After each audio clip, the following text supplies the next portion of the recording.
move on to Ron Rivera. What were your expectations for Ron Rivera coming in as Washington football team head coach? Personally, I was surprised that Washington got him. I thought they were going to get maybe some no-name guy that no one's heard of, because the history of dysfunction in Washington is, when you look at it as a head coach, maybe I don't want to go there. But I think Ron Rivera realized that there was talent on this team, and he believed in himself. And he said, hey, I see some talent on this defensive line. I see an opportunity to draft a guy like Chase Young. I'm going to go for it. And I think that I could do some good things here. And I think that he's definitely passed the test so far. I think that if you were to choose between him being overrated or underrated as a head coach, I think he's underrated. I was a big fan of the hire, and I felt that he was going to turn Washington around. I actually had you guys going 9-7 last year. Not 9-7, 7-9, pardon me. 7-9 last year. You went 7-9, and you were lucky enough to make the playoffs. So I think the Ron Rivera era is off to a pretty good start. What do you think? I couldn't agree with you more. First of all, I always say I'm so grateful that he chose us, because that's essentially what he did. We didn't choose Ron Rivera. Ron Rivera chose us. He could have gotten a job just about anywhere. I mean, he was one of the hottest commodities available in that year's, coaching carousel. I think the Cowboys had an opening. I think the Browns had an opening. The Giants, which they wanted him. They've already come out and said, they should have been more aggressive, because he was in Carolina with Dave Gettleman. So there was a history already there. And Gettleman said, I should have been more aggressive in going after Ron Rivera. That was his fault. Giants fans tried to deny it, but we got receipts. Yeah, of course. It's all good. They feel good about their head coach, Joe Judge, now after the fact. But in the moment, when they were still floundering over there with their coach, they realized, we might have made a mistake. Ron Rivera was probably the right man for the job. But at no point did I think we were going to get a coach of his caliber, when we were on the prowl.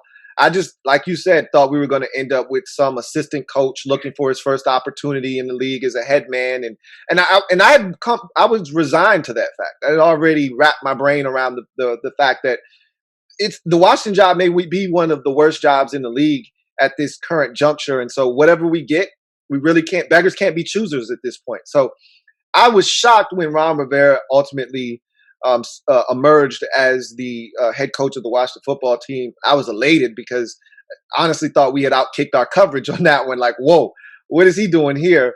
And he told us from the jump that here's one thing that's funny, and I still find it funny to this day. I think money also, he tried to make it seem like money wasn't involved. We still don't know what his contract is. We still don't know the actual financials behind his deal. I bet you it's a ton of money, which is why it wasn't reported. Because he said, if I really wanted to make this about money, I could have turned this into, essentially an auction with all these other teams out there. I could have turned this into a bidding war. But that's not what I was looking to do. I looked at this roster. I watched every game. I assessed this defensive line. I'm really excited about it. We got the number 2 pick. We're probably going to add Chase Young. He didn't say that, but he was thinking that. And he said to himself, I got a chance to transform this defense. And if nothing else, I don't really believe in Dwayne Haskins, but we'll see what that kid's about. But worst case scenario, we'll be good defensively, and that'll keep us in ball games, and it'll give us a chance. And I saw Rivera as a guy coming in here with a military background. And he stressed this early on, and it was a rallying cry for us as fans about the culture. It was toxic in Washington before he got here. First thing they did was they got rid of Bruce Allen. Had to happen. It happened. And that's what made the way for Ron Rivera to take the job. He gets here, and the first thing he talks about is the culture and how it needs to be fixed, and how this is a 3 to 4 year operation. He says, when you're in the military, it takes about 3 or 4 years to change the culture. So that's what this is going to be. I don't think he could have envisioned us winning the division in year one with a 7-9 record, but that's just how bad the division was as a whole. We took advantage of that, and we're not apologizing for it at all. And I think what Ron essentially has done now is he's instilled hope in the entire fan base. This process has been sped up because of the success of year one. And people buying in now. You've got a bunch of media pundits and talking heads and national media picking this team to win the division, something that no team has done in this division in back-to-back years since the 03 and 04 Philadelphia Eagles. So it's going to be a daunting task. We still don't know what's going to happen at the quarterback position. Dallas has the best quarterback in the entire division with Dak Prescott back in the fold. So the assumption is the Dallas Cowboys, with their roster, with Prescott, they're going to make a run at winning the NFC East this year. Ron Rivera and company have other ideas. We'll see what happens, but I couldn't be more elated with Ron Rivera, which is why I came up with Ron's plan. Ron's plan, because it's Ron's plan essentially that's gotten us to this point, that has us so hopeful and has us thinking that we've got a shot to not only, win the division, but maybe make a little bit of noise in the conference as a whole. And it's all been Ron Rivera, from him essentially tearing down the entire front office and building that up, to deconstructing this roster and then reconstructing it in his image and what he believes it should be. And from the coaching staff to the front office to this roster, it's all Ron Rivera. And I think that has Washington fans excited, because not only is Rivera taking over, there's less input from Daniel Snyder. And I think that makes Washington fans excited about the future of this organization. Yeah, Washington was one of those teams that they needed more than just a guy that was about the X's and O's of the game of football. And I actually think that Rivera kind of lacks in that area to a certain degree. Like, I know he's a defensive guy, but offense really isn't his thing. But he's a tremendous leader. He brings it to his team. He's very authentic with his players. He's a former player, so I think that really resonates with guys and things like that. And I think that his decision to start, he started Dwayne initially, but to go with Kyle Allen and Alex Smith really spoke to the locker room that, hey, I'm about winning. I think, and you talked about it, once Dwayne Haskins got released, he said, you said the players are going to know who should be starting. And the minute you don't start the guy that should be starting, or you make the mistake, you lose the locker room. I think that the locker room really respects him for that move, because ultimately I was not a fan of the move at first. I felt that young quarterback, he's got to learn. He needs reps. Let's see what happens. But he was right. I was wrong. I got to admit that. And I think that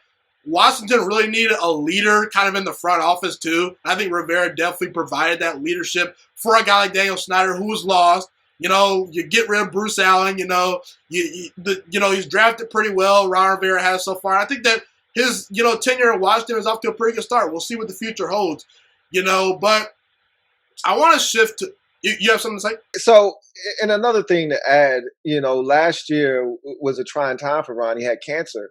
And him battling through cancer, too, is something that I'd be remiss if I don't bring up, because I think that more so than anything else really resonated with the players. Seeing this guy tough it out, come up, show up to work essentially every day that he could when he didn't have to. And he wasn't gone very long, despite, going through chemotherapy and things of that nature. He was pretty much there every day. He missed a small period of time, but he didn't miss a single game. He missed some practices, but he was always there in spirit. And they really rallied around him. And I think, with Rivera fighting through, the cancer treatment and the chemo and still being there as a presence, I think that really resonated with the players as well, too. Yeah, and I think actually what people, fail to realize is you need a great quarterback to win the NFL, but in order to really compete for a Super Bowl, I look at the coaching staffs. When's the last time you've seen a bad coaching staff be able to lead a team to a Super Bowl? It doesn't exist. I mean, maybe you could point to Doug Peterson and the Eagles, but at that time, Doug Peterson was really good. He put on a pretty good coaching clinic that year. So I think Washington definitely is fortunate that they have a guy like Ron Rivera. I totally forgot about the cancer thing. I'm so glad you mentioned it, because that's definitely key. And, yeah, Washington fans should be pleased about Ron Rivera. Thank you so much for watching this video today. Please also note that the Juice Alert Sports Podcast is not just a YouTube channel. It is available on all podcasting platforms, including Spotify, Google Podcasts, iTunes, and Apple Podcasts. Also, if you enjoyed this video, be sure to like, comment, subscribe, and share this content with all your friends. This podcast is my favorite thing in the entire world right now. It is my passion. And I want more people to listen to this podcast. I really want this podcast to grow. Also, a fun fact about me is that I want to go into the sports broadcasting and media world once I graduate from the University of Toledo, a college in Northern Ohio. I am looking to become one of the next great sports broadcasters and analysts out in the world.